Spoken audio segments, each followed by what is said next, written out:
Farfadu waaqa keeti naan jedha keessi koo waaqessi waaqa keeti naan jedha keessi koo farfadu waaqa keeti naan jedha keessi koo waaqessi waaqa keeti naan jedha keessi koo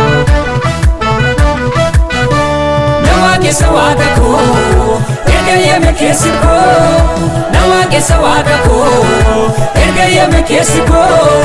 na waaqessa waaqa koo erga yeme keessi koo na waaqessa waaqa koo erga yeme keessi koo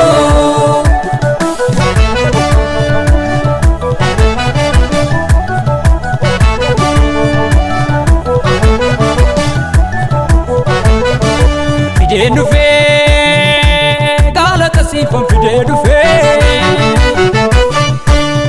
dhufee galata siifan fideen dhufee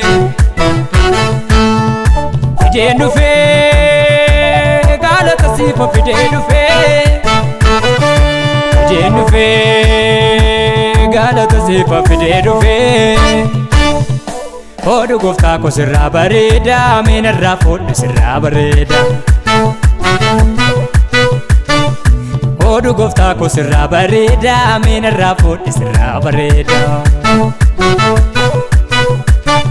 Odu galataa sirraa bareeda Odu galataa sirraa bareeda Odu faarfannaa sirraa bareeda Odu faarfannaa sirraa bareeda Odu galataa sirraa bareeda Odu galataa sirraa bareeda Odu faarfannaa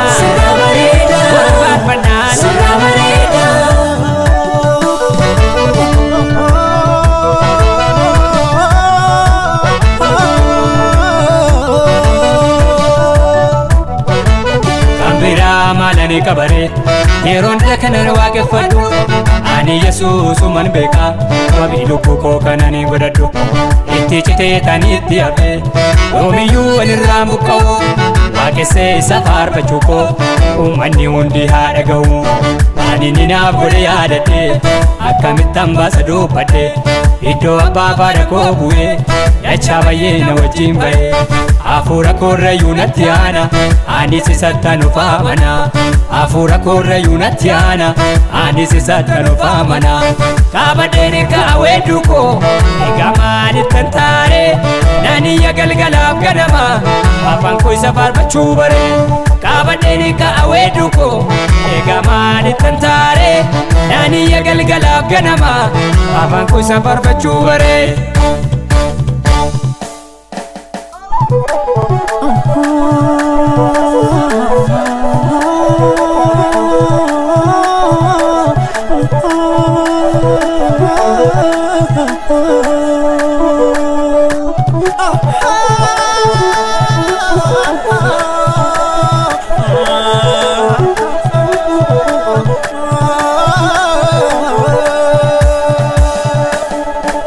Yosite male